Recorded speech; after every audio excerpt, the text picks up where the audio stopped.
Okay, Boker Tov. Hi everyone. If those I'm not sure everyone was here for the past 2 weeks. So I'll just explain that we started a topic of a 4-week series about Dinei Milchama. I mentioned then last week and 2 weeks ago that I'm going to try to focus on things that I did not mention in the past because I already gave a similar shiurim a few years ago. Unfortunately, there's a lot of issues to do with war, and specifically Al Panav on the past 3 years. And last week we started talking about the special halacha of eating non-kosher food during war. And I want to finish this topic up today, but it really leads directly into the next topic. Meaning, it's very helpful that it's a series in the sense that every topic here goes into the next one. If you recall, we started with building a siege, and we spoke about different ways of looking at the laws of the Torah regarding war. Is it because of mercy during war and being kind during war to our enemy, or is it more of a tactic that led us to the discussion of calling out for peace and for even starving the population or not, or opening up one direction of letting people to flee. We spoke about that. That led us to, during wartime, whether or not there's a special halach in the Torah that allows you to eat treif, to eat non-kosher. That's what we were talking about last week, and if I'm not mistaken, we already mentioned that this is a matter of machloket, rishonim, between the Rambam and the Ramban. Even though the Gemara in Chulin, we learned, seems to allow us to eat non-kosher food when we come into Israel. The Torah says when you come to the land of Israel and you conquer the land, then you will find foods, you will find the house, whatever you find you can take. And the Gemara learned from here that you're allowed to eat the kibush haaretz, you're allowed to eat things that are not kosher. Question is, how far do we take this? The Ramban, we said last week, understood that this is only about kibush haaretz. This is about conquering the land. It's a special heter, a one-off heter that God says you're allowed to enjoy the spoils of war. And I said, and this will lead hopefully to not this week's topic, but next week's topic, to talk about spoils of war. Does the Torah recognize that we're allowed to enjoy spoils of war or not? Something that did come up during the past war and comes up every war. About really what is the status of spoils of war. But the Ramban understood that this is part of the natural idea that when you come to conquer a city, a place, the spoils of wars are yours, and the Torah permitted you even to eat whatever is not kosher under that category of shalal. However, the Ramban doesn't think that this is a din b'milchama. It's not a din all wars. It's just a din b'kibush haaretz specifically to them. Could it be that in the future B'kibush haaretz, this will continue according to the Ramban? Is a good question, but it's a din b'kibush haaretz. Why is that important? So, for example, I have a tshuva that I gave you last week. You can look at it in your sources from last week. That during World War II, Rav Herzog, who at the time was the chief rabbi of Israel, was asked a question by Jewish soldiers who were fighting against the Nazis. They asked, can they use this heter? Can they use this heter of eating non-kosher food in World War II? But specifically using this heter, meaning which we'll talk about hopefully in a minute. If you want to use the Ramban as a source, lichara, it won't work because the Ramban was talking about kibush haaretz. It wasn't talking about war. If you talk about pikuach nefesh, that's a different discussion. That you don't have to ask Rav Herzog, right? If you're dying and you have nothing else to eat, can you eat non-kosher food? Then you don't have to ask a rabbi. Whoever asks a rabbi we call him, we have names for that kind of person, right? An idiot would be a good word, right? If you're starving and you might die, you don't have to ask a rabbi if you can eat treif. Of course you can eat treif. Every Jew knows that pikuach nefesh is doche, things like that. Lebanon part of kibush haaretz? So that's a good question. We'll get there. I have a tshuva specific about Lebanon. Yes. We'll get there maybe. But like I said, the Ramban won't be relevant for questions that have to do outside of Israel, like World War II. However, the Rambam, we said, understood it completely different. And the Rambam we read his language, the Rambam understood this is a din b'milchama. This is the milchama. If you remember last week, I used the brisker term that the Griz explains, that according to the Ramban, it's an isur or a heter b'chefza. This right now, these tray foods are allowed to be eaten. It's a special heter. According to the Rambam, it's a heter bagavra. It's a heter on the person. You, the fighter, are allowed to eat treif. The Torah gave you a heter for the people that fight. They're allowed to eat non-kosher food.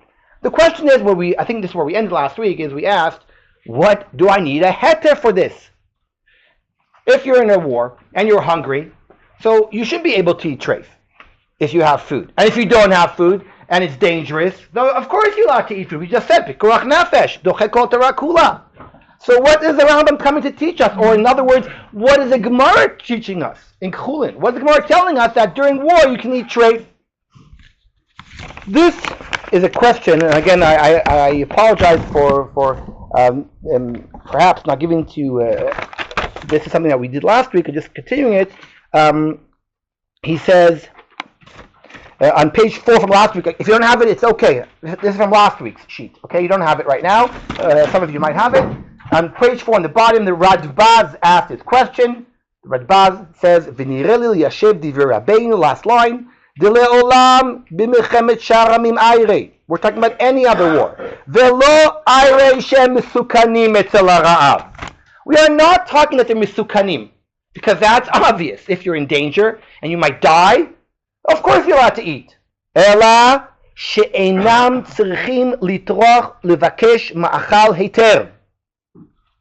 Kevan shenichnasu legvul ha'amim, im ilchu levakesh ma'achal heter, yakum alem ha'amim. The Radva says this is, in other words, expanding the rule of pikuach nefesh. And to me, this is one of the most important questions that we deal with today when it comes to pikuach nefesh. How far do we take pikuach nefesh? I can prove to many of us that as much as we all know that pikuach nefesh overrides the Torah, we still hesitate many times. Many times we hesitate. Whether or not we should really use that pikuach nefesh kind of, get out of jail free card. As pikuach nefesh, everything is mutar. How far do we take it? Says the Radbaz, that according to the Rambam, this is, the Torah is teaching us that when it comes to war, pikuach nefesh has a different category perhaps than it does regular time. For example, if you're right now during a time when there's not a lot of food is scarce. So can you eat treif? What? Scarce, thank you. Are you allowed to eat treif? Are you allowed to eat treif?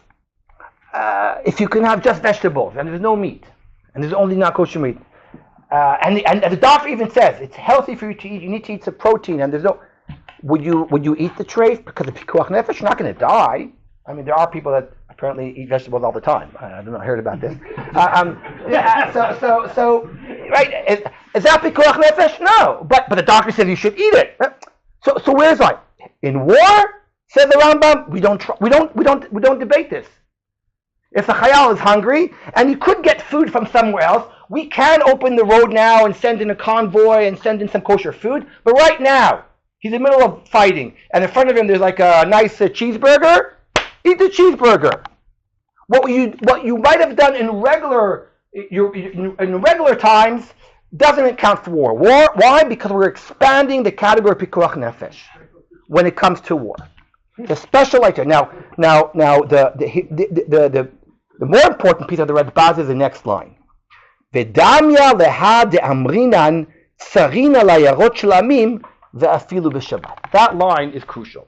The Radbaz says this is similar to another halacha that we have, that we are allowed to have sieges even on Shabbat. This Radbaz is comparing the heter to eat treif on Shabbos, to eat treif during war, to fighting on Shabbat. So our topic today is really fighting on Shabbat, and that's why it naturally goes into this topic, and hopefully I'll explain to you very soon why. This Radbaz, I didn't bring you the whole Radbaz, but he didn't agree with what he just said.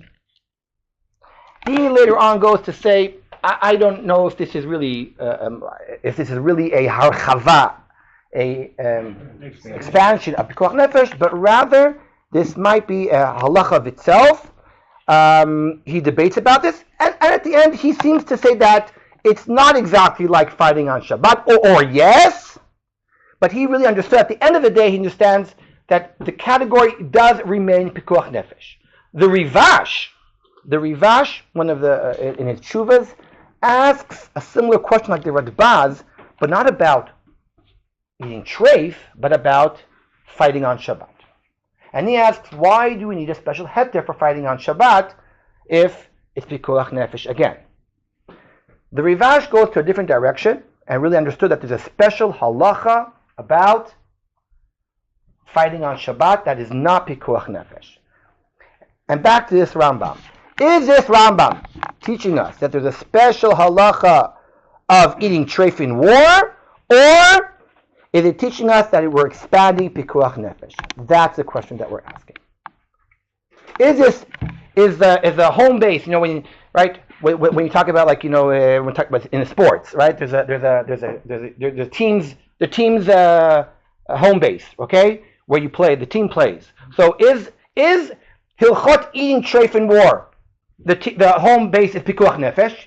It's part of pikuach nefesh, or does it stand by itself outside the category of pikuach nefesh and it's its own heter? And the nafkamina of this question, the practical difference between these two ideas, okay, is really how far am I willing to go with this? How far am I willing to go and say you can eat treif? As I said to you on page 5, I gave you the tshuva of Yechal Yitzchak, that's Reb Herzog, that wasn't so happy about using the heter to allow soldiers fighting Germany, Jewish soldiers. He didn't allow them to use the heter of eating treif unless it's pikuach nefesh. He wasn't so happy. He said, according to the Ramban, it won't work. Even according to the Rambam, he wasn't so thrilled about it. He was not thrilled about using his heter. By the way, just apropos, there was a famous question that they asked the Chafetz Chaim once about shaking hands to a woman. I heard this once. So apparently he said, when you allow chayalim, he said, when you allow soldiers to eat treif meat because there's nothing else to eat, he says, the halacha is you can eat the treif meat, but don't suck on the bones. He said, shake the woman's hand, but just shake it. Don't squeeze her hand. Just shake the hand. That was his idea of the heter. So there were stories in Jewish history that the Chafetz Chaim talks about giving a heter to eating treif, but again, it seems that those rabbis gave the heterim only when it was really pikuach nefesh and there was no other situation. The question is, what situation do I have to have nowadays for me to allow chayalim to eat non-kosher food? Now, I want to make it very clear. During Lebanon War, even the Second Lebanon War, there were more stories about chayalim. The fiasco of the Second Lebanon War was that a lot of chayalim were stuck in Lebanon. It was really bad, and there was no food. There was no food to get to them, and the guys had to go into villages and cook food. They cooked rice in villages in Lebanon. I during the Gaza War, one of my students called me and asked me about this because they were also they were in either Gaza, Lebanon, who knows? I don't remember. Maybe it was in Iran. I don't know where he was. And he said, I should have asked him if it's Persian rice or if it's or what kind of rice he's talking about. But I explained to him, this is not the question. To take rice, I'm not talking about the issue about taking food that's not yours, whatever. It's pikuach, right? You have to eat. Forget that right now. I said, you're taking a pot, a treif pot, and cooking rice in it. That's not what we're talking about. That's mamish mutar milchatchila almost. What's a pot? I'm sorry, I'm being taped right now, but like if you're stuck, right, and 24 hours went by from the pot that was used, so it's not a ben yomo, right, and you're cooking rice in it. I'm not saying milchatchila do that, but that's not what we're talking about. We're talking about eating cheeseburgers. We're talking about eating pork, right? That's what we're talking about. So eating from a cooked rice from a goyish pot, that's not what we're talking about. We're talking about really eating treifus. And I will end this discussion by on page 6 from last week. There was a question of Rav Halpern. Rav Halpern, Rav Mordechai Halpern was for many years he was a chaplain in the Israeli army. He has some quite fascinating discussions. I quoted in my book from the Yom Kippur War. He was a young chaplain then, and he had some experiences that were like mind-blowing of a young rabbi in the field on Yom Kippur War, dealing with shilas that big poskim would have to deal with later on in life. And he actually wrote like a diary of his experiences. It's quite fascinating. But he discussed the following question. He wrote Chayalei Sayeret. There was a commander unit who were deep in enemy behind enemy lines, and in the middle of the war, they found some nice food. They went into some village or something, and there was really a lot of good food there. They had with them manot krav. They had them army rations. But anyone who ever ate army rations knows that it's quite disgusting sometimes, right? At least in my time it was. Had Billy, this loof. You know what loof is? Yeah. It's okay. I don't want to discuss it right now. But that's what. And so they wanted to eat the better food that they found. And they asked, "Ayin mutar lem le'echol mimazon hashalal lamrot she'eino mazon kasher?" It's not kosher, but can they eat this non-kosher food? What would you say? No. You say no. You say yes. Why yes? Because it might affect the way they fight. Right. So I think this is a great question, which would depend upon how we understood it before, right? If it's a halacha pikuach nefesh. It expands pikuach nefesh. I'm not sure. I'll be honest. I'm not sure, because where is that line exactly? But if we say that it's a really din b'milchama, and din b'milchama, we don't think about things. It's mamash mutar. There's no Easter in war, because why? Because we can't start thinking about we're at war. You don't think so perhaps yes. So he actually said that it's a machloket rishonim, like the Rambam, and therefore ish lachmir b'safek deoraita. And then he brings another thing, which I didn't bring in. He says, "Ve'af hamatirim lo itiru lemishum dibra Torah keneged yetzer hara." Now this is a fascinating discussion. The Rambam, which we learned until now, after he said, when you go to war, you're allowed to eat shreifus and V'chein, the Rambam says, you're also allowed to sleep with the enemy. Eshet fator. So it seemed that the Rambam connected these two halachos, and no one is going to recommend you to sleep with the enemy, right? And all the mefarshim, famous mefarshim, talk about lo dibra Torah el keneged yetzer hara, that this is not an ideal situation, and this is just a b'di'eved, and really we don't recommend it. If this is true, then that puts the Rambam in a different place also, and he mentions this here, that it's not mechatchila, it's only b'di'eved. I find it very hard, this kind of b'di'eved lechatchila. My son-in-law, right now, during this Pesach, he was in Lebanon, and he called me up from Lebanon, and he told me that there's kani kitniot. So I said, of course you can eat kitniot in Lebanon, okay? I said, the question is that you have to keep Yom Tov Sheni. That's the better question, if you have to keep to Yom Tov. But I said to him, look, I'll be honest with you. You have food? He said, yeah, we have food. I have food. I can eat, I don't have to eat kitniot, but there is. I said, of course you can eat it, but I'm just telling you I wouldn't. Now, I said, I'm crazy. I know. I wouldn't eat it, and I had that situation when I was in 2002. Someone just came over to me yesterday and said we were together in 2002 in Shechem. Anyway, in Chumat Magen. So it was over Pesach, if you remember the story. After the Park Hotel blew up, and they drafted 20,000 of us, and we went in. We were in Shechem, and there was no food. Why? Because the army has a lot of army rations. But the army wasn't prepared for 20,000 Israeli soldiers on Pesach to have kosher LePesach food. We went to our tanks, and we opened the tanks. They have everything inside, including biscuitim. They had mamash biscuits in the tank, and there was mamash nothing to eat. I brought with me, I don't know why, I brought with me some tuna and matzahs when I went, and that's what I ate. There was mamash no food, and they if you remember the story, they asked families to take soldiers and to give them food. And then on the radio they said that Chayalei Tzahal don't have enough food to eat, so we started getting packages. All Jewish mothers. I mean, you should see what we got there. The packages and packages, piles of food. And then my second cousin, who lives not far from there, shows up the next day with steaming food. She made me these. I always joke about it because she bought. I don't know how she got these long these long sausages, these really long sausages, and they go very, where you put the missiles in the tank. They fit in very well, and so they opened for us.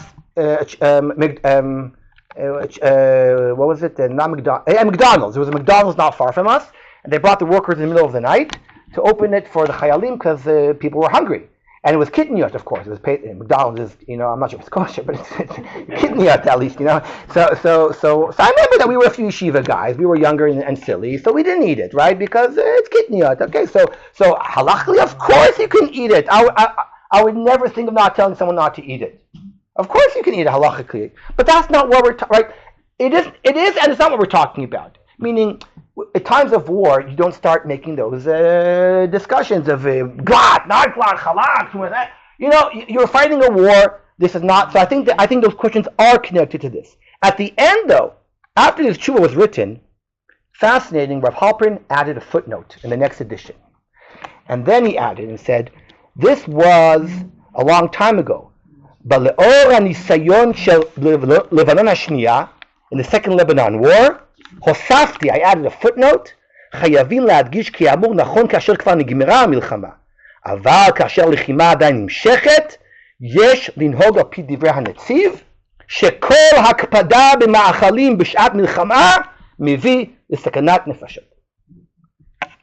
The Netziv says very explicitly, during wartime, don't be a machmir, don't start talking about chumras, about war, you eat the food that there is. And he said that if you're actually fighting, eat the food. You find better food, eat the food. Don't start making if the war is over now, and that's one thing. But if you're doing lechima, you don't start playing games. Was there son-in-law in lechima?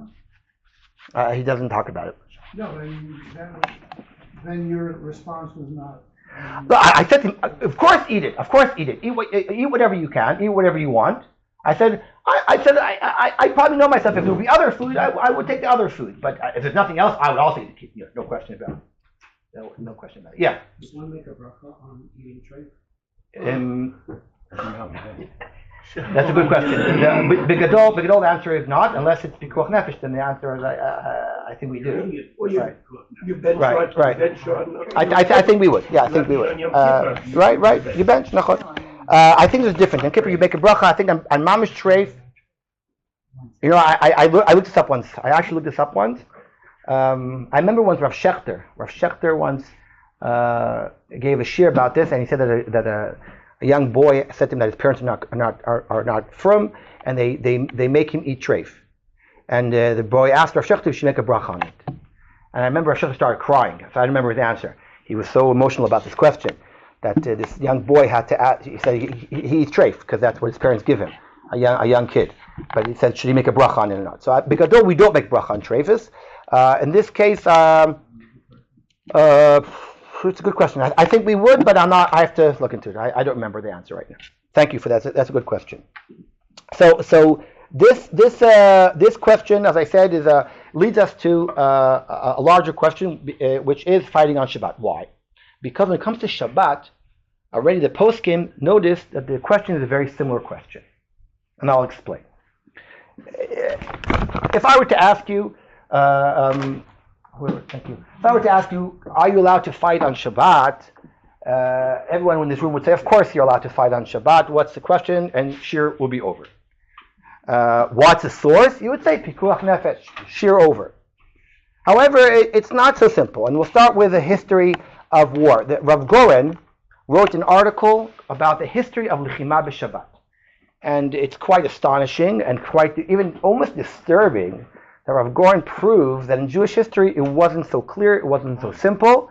He brings from the Hashmonaim period some quite disturbing stories. It's in Sefer Maccabim, Sefer Hashmonaim, that say that the Jews did not fight on Shabbat. And not only did not fight on Shabbat, but the Greeks took that to their advantage and massacred the Jews because they knew the Jews weren't fighting on Shabbat. So it wasn't just like it's like when you read the text and you really understand. So Rav Meidan once wrote about this, and Rav Meidan tried to explain that it was Hashma. They thought it was Mesirat Nefesh. Listen, I never really understood it. The problem for Orthodox Jews of reading this is a very big problem because the first thing that comes to your mind is, okay, so something changed in halacha, but to say that pikuach nefesh changed, pikuach nefesh is one of the most basic, elementary principles of Judaism. It's such a basic, fundamental principle, so hard to imagine that this is something that wasn't clear in all generations. So if you want to read Rav Goren's long, very long article about this, in which he goes through a lot of sources and midrashim and stories, it also goes back, I wrote an article about this, to midrashim that talk about the war of Jericho. According to our tradition, the lechima of the Yericho was on Shabbat. If you look at your source sheet that I gave out today, you will see that the Radak on Sefer Yoshua, the first source on the sheet, tells us, if you remember, that when we conquered Yericho, we were told to go around the city 7 times, hakafas, mamash hakafas, and they all fell down, right? And the walls, and after the 7th day, we went 7 times, like on Simchas Torah, and then the walls fell down, and we conquered the city of Yericho. When did this happen? According to tradition, according to the Chazal, and the Radak points it out, ארון השם, הכיף עם ארון השם את העיר פעם אחת, וזה היה ביום הראשון, וראשון לימי השבוע, כך קיבלו רבותינו זיכרונם לברכה. We have a tradition that the first day was on Sunday, Monday, Tuesday, whatever. ביום שביעי שנלכדה יריחו, יום שבת היה. We have a tradition of Chazal that it happened on Shabbat. ואף על פי שהרגו ושרפו בשבת, basically asks the Radak, and the Radak was one of those commentators who really was interested not only commentating and explaining Tanakh, but also interested in the halachic world. It's one of those mefarshim that really brought the parshanut and halacha together, and you sense it. He basically asking a question: how is that possible? How is it possible that they fought on Shabbat? Now, why is it more difficult to understand this? Because they didn't have to do it on Shabbat. It's not pikuach nefesh, right? Because they could have done it on Friday. They could have done it on Sunday. No, Yericho wasn't a threat to them. They could have gone on Tuesday and Wednesday. Why did they go on Shabbat of all days? They could have chosen a different day. Says the Radak, Mi shetziva la Shabbat, tziva b'chalel Shabbat.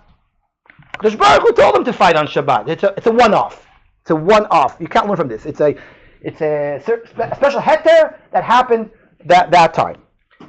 וכן בשאר העירות שהיו ישראל צרים עליהם ואמרו בקבלה עד רידתה אפילו בשבת וכמו שציווה גם כן לעלות עולות בשבת. God also told us to sacrifice korbanot on Shabbat, right? How do we sacrifice korbanot on Shabbat? You can't shecht an animal on Shabbat. God, who told you not to shecht animals, told you to sacrifice an animal on Shabbat. It's the same source. Yeah. The other thing is that our enemies know what our holidays and rest days are. So you see, like Egypt started. Yeah, the Yom Kippur War and the Simchat Torah. Yes. Nachon, 100%. 100%. But that's a little bit different, though. They do that because they know that half of the boys are home. We are more relaxed. That we on Chagim and Shabbatot send half of the forces home. Not anymore. Well, that's what we said after Yom Kippur War, right?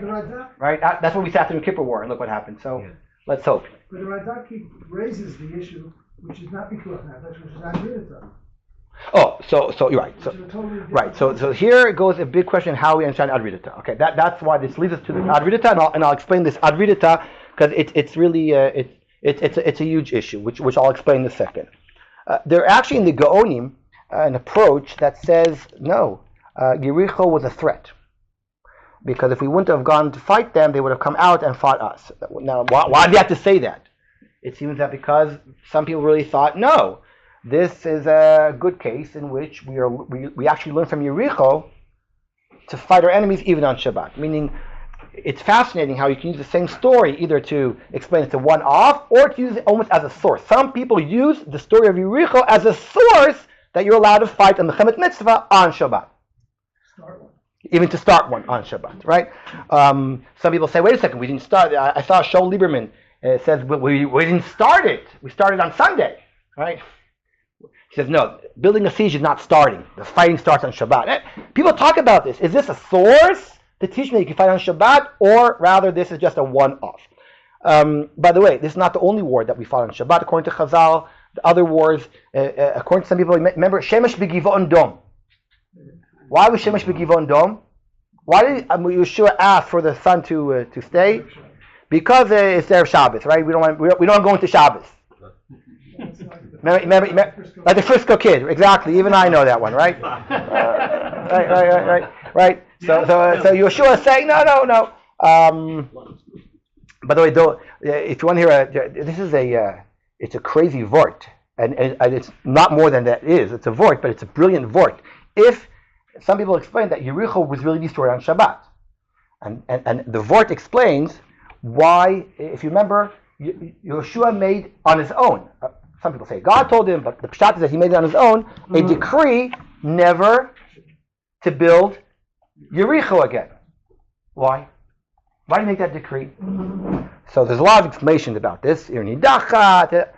But the vort would be, on Shabbat, you're not allowed to destroy. Why not?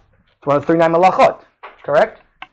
But you're only allowed to, if you destroy something for the sake of destroying something, is that Isur D'Oraita? No. Why? Because every malacha of Shabbat, you only chayav if you do it to build, to do something positive, right? If you erase something on Shabbat, you're not chayav unless you want to erase something in order to write something. So you only chayav D'Oraita if you destroy something al menat livnot, to build. So Yeshua made a gzeira not to build Yericho, because then it would be Isur D'Oraita if we would build it afterwards. That's a cute vort. It's a vort, not more than a vort, but it's very clever. Okay, let's go back to the pshat. Yeah. One interesting story. We come from Jebel Mordechai, where Rabbi Mordechai Halpern lived right next to us, and he's many times told stories about his experiences in the Yom Kippur War, including a situation where he always had Shemesh B'Givon Dom. He was going down in the Yom Kippur War, as he said, as a young rabbi, and they had time to get to a certain mutzav just before Shabbat. According to the watch, according to the Shkia, he wasn't going to get there on time, but they said, let's try anyway, and they get there, and they go on, and the sun's not setting, and they get there, they finally get there, and then they make Shabbat, and everything's okay. It turned out it was more like a Fata Morgana, that the Shemesh was seen because of the refraction in the atmosphere, and then the whole question is, what is the Shkia? You can see it. Okay. The Shkia, not the Shkia. Okay, good story. He had that experience. Yes, Hasidim will also tell a story differently. Okay, the Gemara in front of you, Masechet Yoma. I bring this Gemara because it's a well-known Gemara and yet still needs to be discussed. The Gemara asks a question, which also goes back to my question. Look at the second sentence. Nishala shela zu bifneim minayin lipikuach nefesh shedochat Shabbat. Meaning, everyone knows that pikuach nefesh overrides Shabbat, but no one knew the source, which is also fascinating. So was it a tradition always, and they just didn't know the source? And the truth is, the source, there's an nafkamina what the source is. Meaning, there's a practical difference what the source is. So if I were to ask this room, what is the source that pikuach nefesh is docha Shabbos? The chayben. So that's the Gemara's conclusion. The Torah says in Sefer Vayikra, you shall live by the laws of the Torah. And Chazal have a drasha, v'chaybem v'lo shi'amut bem. And you should not die by the laws of the Torah, and that's why everything in the Torah overrides Pikuach Nefesh overrides everything, including Shabbat. Meaning there's nothing special about Shabbat here. It's just it's over shatnez and eating chazir. Pikuach Nefesh. Why there's three things that they're not? That's a different discussion. But there's nothing special about Shabbat. However, the Gemara has other options before that, and the Gemara refutes these options. But there are options that are fascinating. One is, and I love this option, is a svara. What's a svara? Logic. I always tell my students when I learn this Gemara with them, I say to them, first of all, I want you to understand, logic is the oraita. right? It's a very powerful idea because we're looking for a biblical source that pikuach nefesh overrides Shabbat, and the Gemara suggests a svara. What's a svara here? What's the logic here? The logic is chalel alav Shabbat nachat kedei sheishmor Shabbatot harbe. It's a break one Shabbat. This guy, if I don't take care of him right now, in 20 seconds he's going to die. So, but if I save his life, he'll be able to keep many Shabbatot. Isn't it worth breaking one Shabbat in order to keep many others? That's a logic. Now, you can argue with this logic, but it's a logical idea, it's a rational idea that would justify breaking Shabbat. What do you mean one time? One time, so that he can... Correct. Right. So the Achronim say the nafkamina of this, if that would be the source. I remember on my smicha test, 30-something years ago, I had my question. My smicha test was, if someone is for sure is dying, is going to die. There's no chance. The doctor says he's dying right now. Can you break Shabbat to save his life? So theoretically, according to this logic, you won't be able to, because he's dying right now. So if I break Shabbat to have him another hour live, okay, that would be the nafkamina, right? Another hour he's going to live, but he's not going to make it till the end of Shabbat. He's not going to make it to next week for sure. The doctor said, just do something for him to give him another 2 hours to live. Can you break Shabbat? So the Chorah, theoretically, you would say that you can't. However, there's a famous Meiri. The Meiri says no. Even in that case, you can break Shabbat for him. My father loved this idea. I remember him teaching me this idea because the Meiri says that maybe you can bring him back to life for a few seconds, and then he'll before he dies, he'll do tshuva for all the Shabbatot that he in the past didn't keep. Right? It's not about the future. It's also about the past. When you do vidui and you have a tshuva for all the Shabbatot that you michal in the past. Why did my father like this idea? Because my father said, because what do you see from here? What is the most important definition of a person that's still alive? The power to do tshuva. If you can still do tshuva, if you can still, that shows, if you can still change, that means that you're a person that still is alive even for a few minutes. And that's why I'm going to talk, it's not my topic at all, but this is, remember the Unkelos that says what is when God breathes the breath of life in person? It's, the Unkelos says, Ruach memalala, the power of speech. The power of speech is the power of tshuva, but anyway, that's what makes a person. That's okay, so that's another way of looking at it. I think that's an alternative way. I agree with you that bigado one might say you never know and etc. Miracles can happen, and you're right. But and similarly, can you be Bechal Shabbos for a second or two? It doesn't keep Shabbos. So that's I didn't want to bring that up, but thank you. Yeah, that obviously also tshuva, and you don't talk about. I agree with you that perhaps that would be enough, but an interesting one. However, the Gemara brings other options. The Gemara says Brit Milah. Brit Milah is Docha Shabbos. Yeah. Right. So if for one limb of the body we break Shabbat, surely for the entire body we break Shabbat. That's the Gemara suggests a kal vachomer, right? It's only on the 8th day. No, that's true, but the idea is that we do. I mean, there's such an idea. The Gemara, you're right. The Gemara refutes that too. But the idea again, the Gemara is looking for sources, which begs the question: what it's not, what is not so simple? Is not so simple. So you can argue. You can say it was simple, that they have a tradition. They just don't know where we take it from. Okay, the chayben, the lo shemut behem.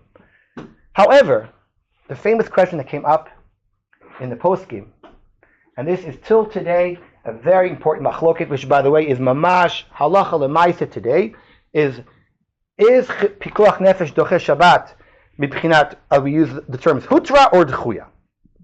Hutra or d'chuya are the two words that we're going to use right now to explain this the famous machloket.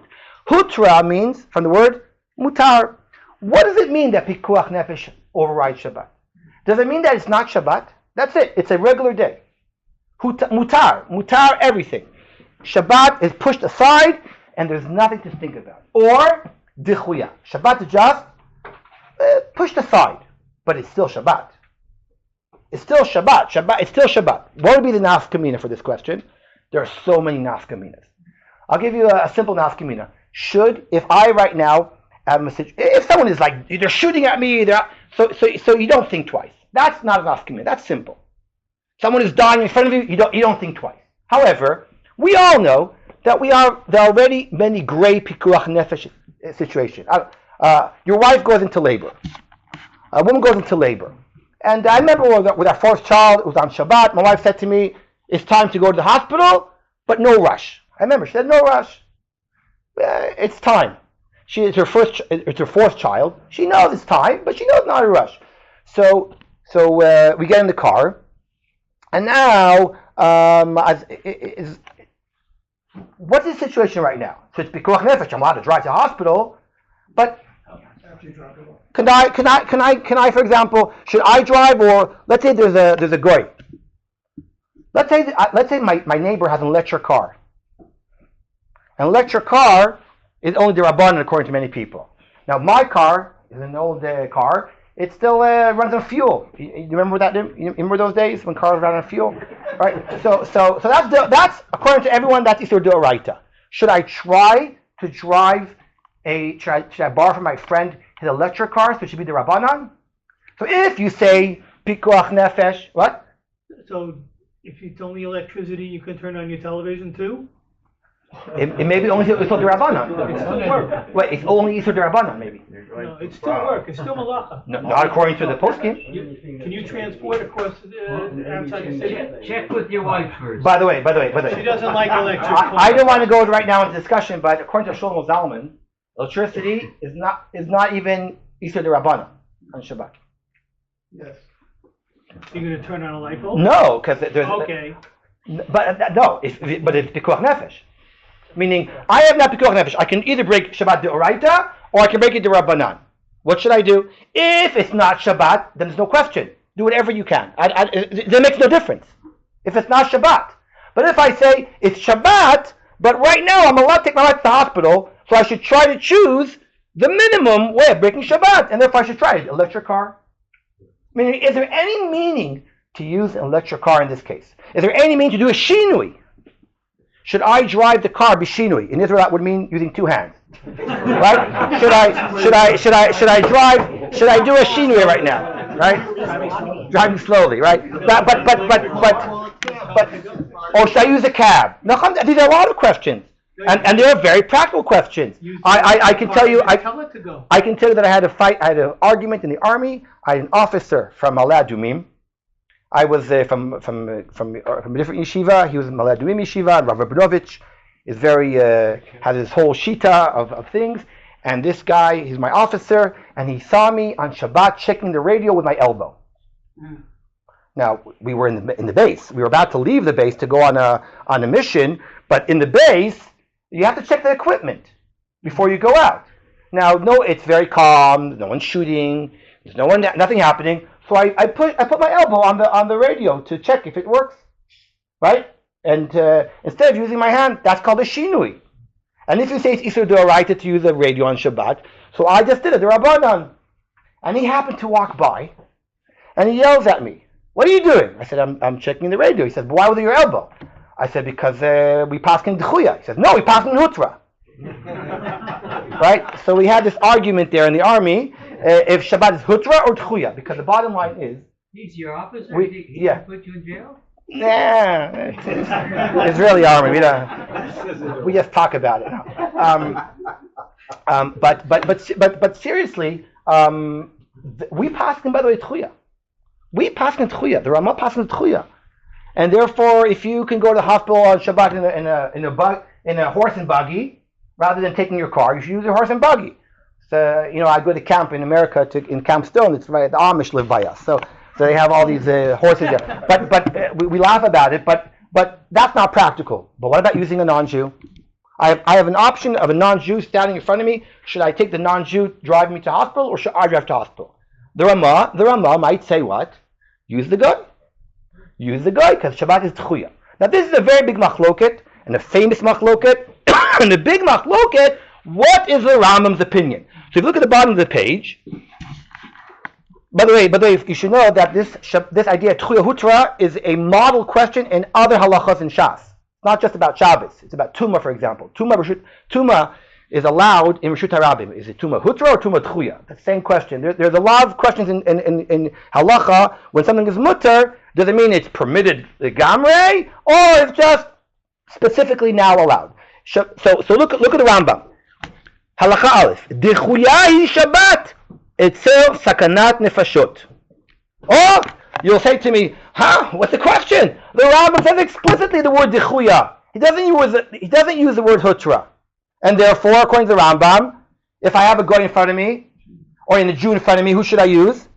A goy, right? But no, look at Halacha Gimel. כשעושים דברים האלו, אין עושים אותם לא על ידי גויים, ולא על ידי קטנים, ולא על ידי עבדים, ולא על ידי נשים. שלא תהיה שבת קלה ביניהם, אלא על ידי גדולי ישראל וחכמיהם. Who should break Shabbat? The rabbis. The Rosh Yeshivas. Right? Oh, Yachinami. It's exactly the point, by the way, but it's not my topic right now. But, right, I remember a specific case where someone knocked on my door a few years ago. Someone knocked on my door Friday night. A neighbor of mine, his son fell Friday night, and he needed, on his face, he needed stitches. So my next door neighbor, is a top doctor, and he stitches and he does everything. So he said, but I can't wake him up. He woke me up, and he didn't wake him up. So I said, let's try. We banged on the door, and he didn't wake up. So he said to me, what should I do? I said, call him. He said, no. I said, call him. He said to me, no. He said to me, I have to ask the rabbi of Alon Shvut first. Right? I'm not good enough. Ask the rabbi. I said, I'm telling you, he'll tell you to call him. No. So I walked with him to the rabbi's house, and we woke him up, right? And what did Rav Rimon do? He called him, right? He got the phone like there. So you learn the hard way sometimes, okay? But the Rambam says Gdolei Yisrael. So some people say from this Rambam, what do we prove from this Rambam? Shabbat Hutra. The Rambam contradicts himself because he says Hutra. He says because if Shabbat is Tchuya, then you ask a goy. The Rambam says no. If I have a goy in front of me and the rabbi in front of me, who does it? The rabbi. So this look like the contradiction. However, it's not necessarily contradiction, because here the Rambam seems to say that I am concerned. You're right. Maybe Shabbat is really tchuya, and really it would be better to ask a goy. But what am I worried about? I'm worried about that if next week the same thing happens and there's no goy in front of me, some shmero will say, "Oh, I remember last week when we had the goy and we asked the goy to do it, and this week there's no goy, so maybe we can't do it anymore." Which, by the way, is a fascinating source for a different discussion, which is, do we take into consideration now what might happen in the future with the Pikuach Nefesh situation? No, because we're now breaking Shabbat. Yeah, but I'm breaking Shabbat now by a rabbi breaking Shabbat now because I'm afraid that next week some idiot won't know the halacha and look for a guy when he should know otherwise. So this is a famous discussion in the Rambam. What does the Rambam really think? Shabbat Hutra or Tchuya? It's a machloket about this. As I said to you before, the famous psak is nowadays it's Tchuya that we try to limit Shabbat when we have to. Sorry?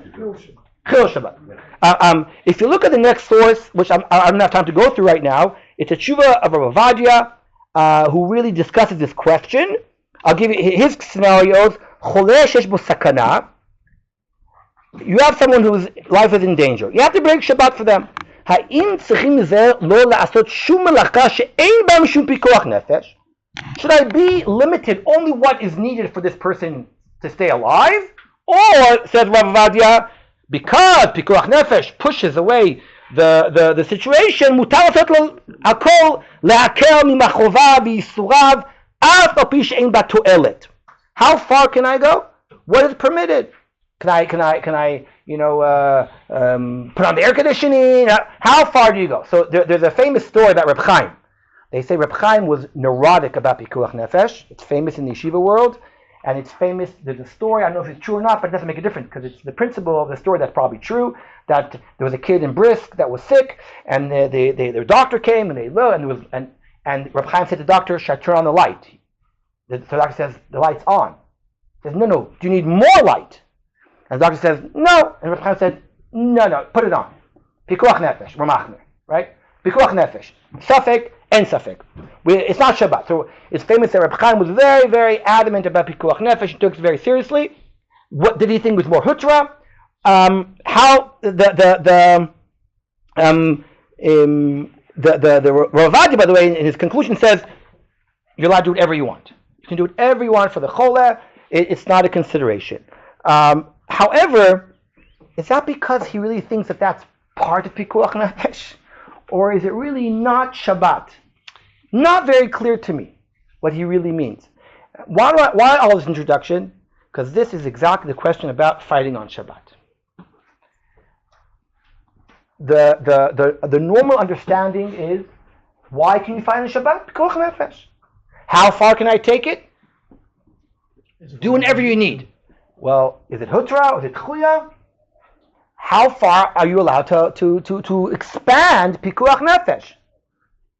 If you say that there's a special halacha, just like in eating treifas, we said before that in wartime there is a need to have a special halacha. Why do I need to tell me that? Because in war, the borders of pikuach nefesh are much wider. Could very well be, and that's what Rav Neria famously claimed. Rav Neria claimed that the rules of pikuach nefesh on Shabbat for war are more than usually what we allow. However, Rav Goren famously came along and said, no. There's a special halacha in the Torah that teaches me that you can fight a war on Shabbat, and it's not pikuach nefesh. Exactly for this reason, said Rav Goren. Because if I begin and end the discussion pikuach nefesh, I'm limited. The Torah taught me, said Rav Goren, and this was his big chiddush, the Torah taught me a special source that when there's war on Shabbat, there's no Shabbat. And you don't have to start thinking or discuss. You would do anything that you would do on a regular day, and you wouldn't even think twice about it. I'll show you that source in a second, but because we're a little bit limited in time, I want to show you Rav Avidan. Rav Avidan was a deputy chief rabbi of the Israeli army. He was a Rosh Yeshiva of Shalabim at some point in the Hevder Yeshiva. He put out a book called Shabbat Mu'ed B'Tzal. And in the beginning of his book, he discusses this dilemma, this machloket, how far do we take it? And he brings some really random kind of nafkaminas that he discusses. One of them, for example, he says, I even... just think if you can light up a cigarette to calm your Yachinami, correct, 100%. That would be a good example. He says like this. He talks about going around giving hot drinks in a jeep on Shabbat. Let's say the guys are in different mutzavim, and it's Shabbat, and nothing will happen if they drink their water. They have juice, they have drinks, but you want to go and give them hot coffee in the middle of the night. You want to give them some cholent, hot cholent. Okay, it's not Russia. They're not freezing to death, right? So all I'm saying is that if you say hutra, if you say like Rav Goren, so you don't even start thinking about it. Would you do this any night? If the answer is yes, you do it on Shabbat too. You don't start thinking. You don't debating. You don't start driving the Jeep like this or like that and bringing the running with a tea on your back or you don't think about it. It's war. You don't think about it. Everyone knows though that the war is not going to be disturbed if the guy doesn't get a cup of tea. However, Rav Goren will say you don't start doing this calculation. You don't start thinking that way. It's war. There's a wonderful story of Rav Goren, and I think this really says it all. Rav Goren during the Mechelek HaHatashah, which is not a very well-known war, the war they called it the war of attrition. Between the 6-Day War and the Yom Kippur War, a lot of guys were killed, especially down south by the Suez Canal. And during those years, I think I told this story once here before, there were before Pesach, the Israeli army goes out and they kasher all the kitchens all around Israel. And the frum kids that were supposed to go down to the Suez Canal in 1972, whatever it was, they told Rav Goren that it's mishugat to go down there because they're shelling these bases, and it's mamash pikuach nefesh to go and kasher the kitchen. And then they said, but Rav Goren, not only that, we did our homework, and we found out that specific mutzav, no one's from there, and they told us they're not interested in having any kosher Pesach food or matzah. They eat their chametz, and they're very happy to continue eating their chametz. They don't want us to kasher their kitchens even. So under those circumstances, we don't think we're going to go there and kasher the kitchen. And of course, Rav Goren said, "You're going. You're going." Because he says we can't have these guys think that we don't care about them and we don't kasher the kitchen for them. Rav Goren sent them even under fire, even right. Rav Goren's idea really, I think, shaped the Israeli army when it comes to understanding that war, it's a different scenario, it's a different ballgame, to the extent that Rav Goren had to find a new source. Now, this source is not Rav Goren's invention, it's a Yerushalmi. If you go to the second, as if the third page, right? I'm sorry I don't have numbers here. You'll see that there's in the middle of the page there's a Talmud Yerushalmi that says, "En mekifim al ha'ir shel akum pachot mishlosha yamim." We don't start a siege of a city unless it's 3 days before Shabbat. Meaning on Thursday you don't start a siege. Wednesday you do, but if you can wait till Sunday, wait till Sunday. That's what the Gemara says. And the Gemara there brings our discussion about Kibush Yericho, about conquering Yericho.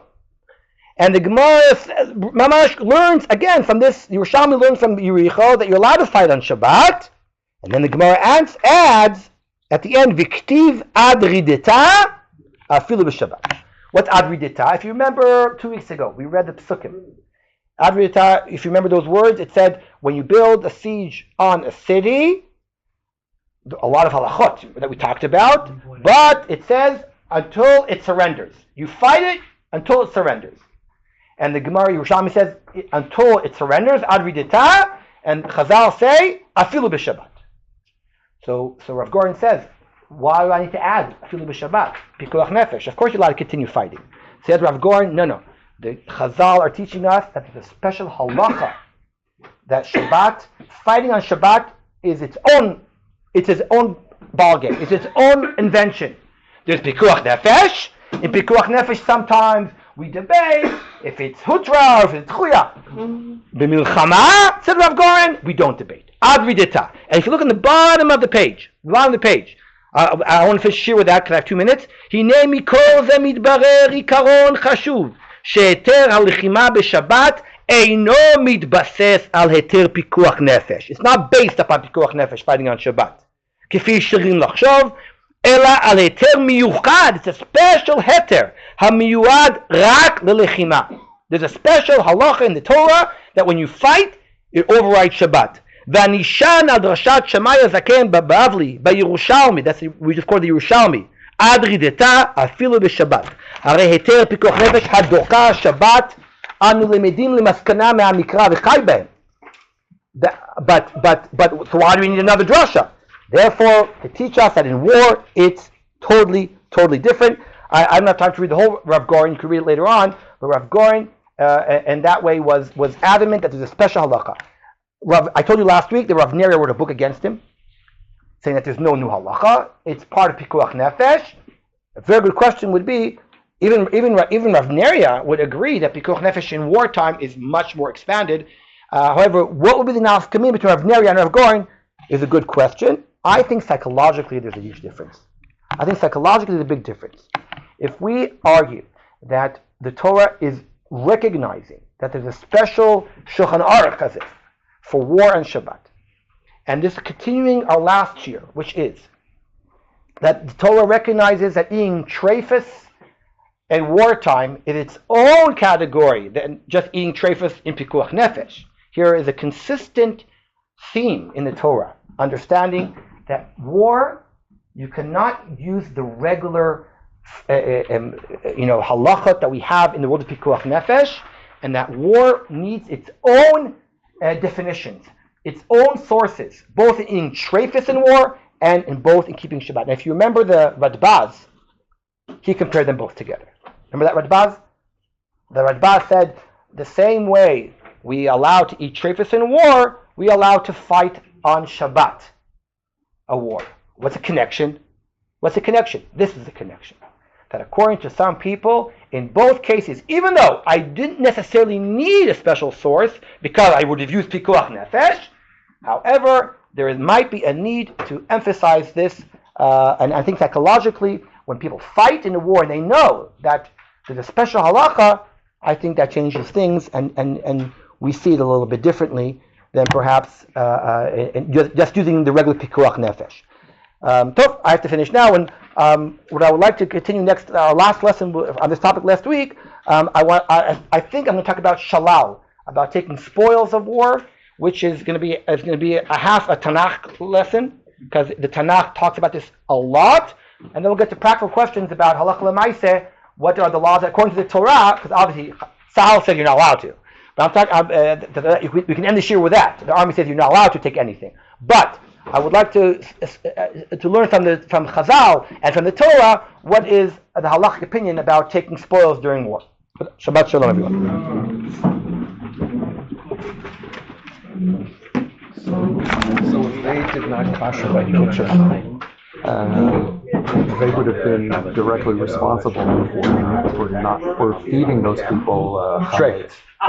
Well, even if they say they're not, if they say we're not going to eat it, then it becomes their choice. But if they don't kosher it, there would be no choice. So that's a good question. It's your responsibility. That's actually a good question, right? Is my responsibility if people should eat kosher or not kosher if they don't want to? I don't know if that would go that far. Right. No, but that's their responsibility. You know. Yeah, I'll be honest. I'm less worried about that in the sense that if a person declares I don't want to eat kosher, I don't care about eating kosher, so then I think then that automatically means that it's not our responsibility. Koshering against their will could even turn them off even more. Well, okay, so that's you know I didn't bring this up, but there was someone that I know told me that in the Kippur War, he the night before the war, he was up in a Mutzav Choder, Mamash over the border, and he said that he had this conversation a few hours before the Kippur with an officer there, who was a Hiloni guy, and said to him, I never fasted in my life. I never Kippur. Here you are, me and you, convince me why the